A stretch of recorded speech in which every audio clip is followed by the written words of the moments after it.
What's going on, everyone? Doing another video on my Q-Fix. It's been a couple months since I did a video, and there's kind of a couple reasons for that. I've been kind of busy, and I was pretty sick for the last couple weeks. But I wanted to have a little discussion on a particular box of ammo that I had gotten for my Q-Fix, and that was the 168 Superformance match. I'm going to take one out of the box, and then I'm going to also compare it to a 168 grain ELD-M, because it's the same bullet, pretty much, in a nutshell, I think. I could be completely wrong. I need to go get a box out of here. Yeah, this is the match, and then this is the Superformance match. Basically, the difference is that this is flying at 2,700 feet per second out of the box, and this is flying at 2,840. So 140 feet per second faster than this stuff. So how that works out, I don't entirely know. Okay, so just for reference, okay, these are the Superformance that I tried. I shot 2 5-round groups, and they were not good. Not good. I have paper. I just don't have the other one. I don't know where it went. I'm thinking it's probably lost in my truck somewhere, and I gotta find it. Okay? So this right here is your 168 grain Superformance. And then this is your 168 grain ELD match. They're almost the same thing. They don't look different at all. They're not annealed or nothing like that. So here's the deal. The 168 grain Superformance,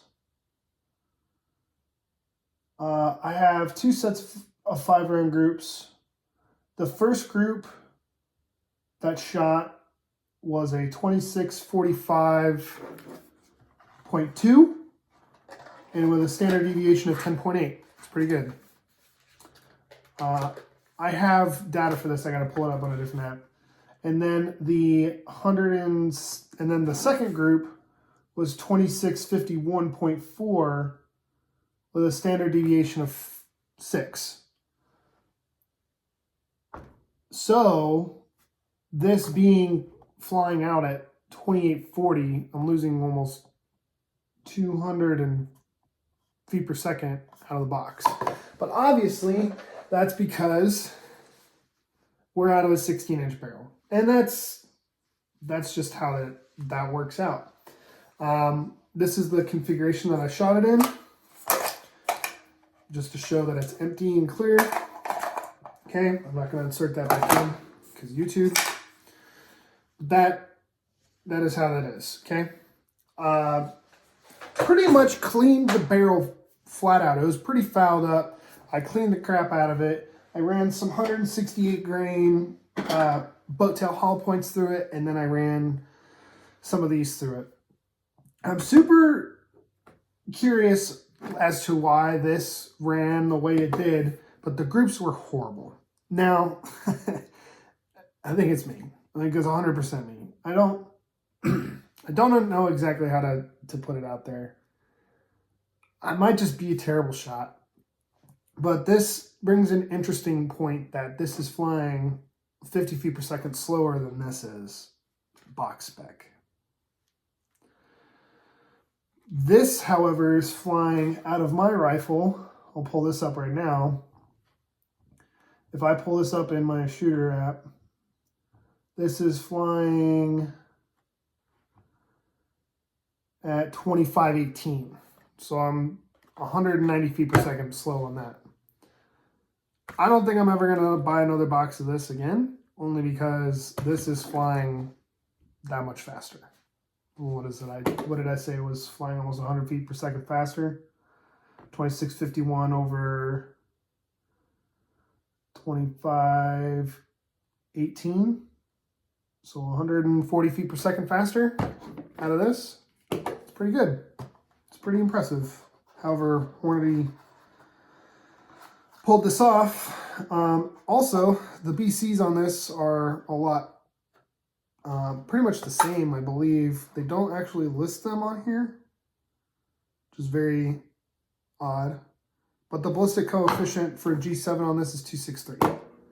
And G1 is 523. So I know I shot a bunch of this in my class that I took last summer, and it did fine. It shot like an MOA, pretty much. I'm still in the hunt for a sub-MOA load. I have this piece of paper that I have found in my bag, and I don't know when it was from. But clearly, there are some groups on there that are actually pretty decent, especially that one on this corner right here. I don't know what it is. But I do want to try some other different options. I do want to go back and try these 175s again. I know I made a video on that, but I have not gotten the chance to do so. I just don't know what I need to do to make myself a much more accurate shooter and create less dispersion on paper. I'm sure if I put this in a lead sled again and let it rip, I'm sure I could probably find a way to get this to shoot in a decent circle. Because the standard deviations in this, with the barrel length that I have and the velocities that I'm getting out of it, are pretty good. I just don't think I'm a good enough shooter, or the rifle's just not heavy enough for me to make a decent group. This is my hunting rifle. I need it to be accurate. What I have been using is, I will say also this stuff shot decent. 168 grain TTSX. I'll talk about that later. But this is my hunting load that I normally use. These are 175s. I do want to try more loads. I just, have to find the resources and money to do so. I think I just need to revisit this box of ammo again at the range. I just don't know how much time I have to do that since I'm working full time and I don't get to just go shooting willy-nilly. So, yeah. The other thing is I want to try and start reloading, but honestly, like, if I can get this to shoot in a circle, then, we're good there. I haven't really changed anything on the cue. I know I have this guy that I want to throw on it, just because I would save like 10 ounces of weight. I just need to clean some screws, put some Loctite on it, and level it accordingly. It's just, this is a much nicer piece of glass that my brother-in-law has let me use, and I thoroughly enjoy the hell out of looking through the reticle on this, much more than, I think anybody gets a $2,000 piece of glass on their rifle, and it's a great time. Some different updates. Let's see. Haven't really done anything with the can. It's on there pretty good because I tightened it on there pretty good so I wouldn't lose it, obviously.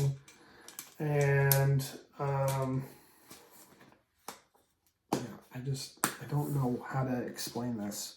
I want to be better with this rifle. I know it can be. I've seriously very, very much considered getting a 6.5 Creedmoor barrel from Proof, and getting a 24-inch barrel and just letting that be the precision barrel, and then letting this be the hunting barrel. But at the same time, like, maybe I just get an 18-inch Proof carbon barrel in 308, and then just take that 2 extra inches. Honestly, I think this is about a 2-inch representation. All I'd be adding would be about this much to the rifle, I believe. I want to say that's 2 inches. I don't really know what 2 inches looks like. I think this is about a close representation. It's not a lot. I also looked at the Showback Security 1 in 7 twist. barrel. They only have one of those left in stock, and I don't have the finances to get that right now. But, you know, that's what it is. The 1 in 7 twist 308 barrel, I think, would be, especially like with the stiffness of that barrel, the way it looks thick enough. And it's weird because they say it's 2 pounds. I don't know how they got a 2-pound barrel out of that, but if it's 2 pounds, so be it. I mean, I would literally just throw that in there and call it a day, because a 1 in 7 twist, I think, would do a lot of good for this rifle. So, but again, if I get an 18-inch carbon 308 barrel, I think I lose a couple ounces on top of that. So, I mean, if I lose 12, 13 ounces by switching to a lighter scope and a lighter barrel that's longer just by a couple inches, so be it. And this rifle right now is sitting just under 11 pounds. And I actually want to do more classes with it. I just, again, you know, time is a kind of a fickle thing for me as well. That's kind of the update video. I really want this to work out. I know that there's also some Superformance CX rounds. I shot SSTs, and these did not shoot very good. These were not good at all. But again, just some craziness going on in the world. Yeah, I'll throw in some pictures of the velocities that I was getting in here, and then yeah, that's pretty much all I got. Appreciate you guys coming out to the video, and thanks for being here.